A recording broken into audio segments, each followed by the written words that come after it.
সবাইকে, কেমন আছে সবাই? নতুন একটা ব্লগে সবাইকে ওয়েলকাম। এই ভিডিওটা হচ্ছে দেশে যখন ঝামেলা টামেলা শুরু হয়নি তার আগের ভিডিও, মাসখানেক আগের ভিডিও। আমরা যাচ্ছিলাম হচ্ছে দিদির বাসায়, শুদ্ধ লগ্ন পিপিনের বাসায় যাওয়ার জন্য কয়েকদিন গেলেই পাগল হয়ে যায়।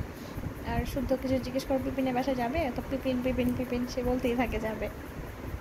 যাই হোক, এই যে দিদির বাসা আমার বাসা থেকে বেশি দূর না, আমি রিক্সায় যেতে পারি বা এতে সিএনজি পেয়ে গেছিলাম, সিএনজিতে উঠে গেছি, এতে যাচ্ছিলাম। তারপর শুদ্ধকে লগ্নকে রেখে আমি একটু বাইরে বের হবো, এরকমই করি। দিদির বাসায় গেলে আমি দেখা যায় একটু কাজ থাকলে বাইরে ওদেরকে রেখে তারপর বের হই, কারণ বাচ্চাদের নিয়ে সবসময় তো সব জায়গায় যাওয়া যায় না।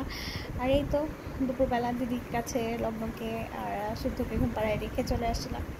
লগ্ন ঘুমাচ্ছিল না, শুদ্ধকে ঘুম পাড়ায় রেখে চলে আসছিলাম। এই তো দুজনে একটু ঘুরলাম, তারপর তো গেলাম একটু মৌচাক মার্কেট, একটু কেনাকাটা করলাম, তারপর চলে আসলাম। আর মাঝে মধ্যে এভাবে একটু দুজনকে ঘোরাটাও জরুরি। Thank you so much for watching.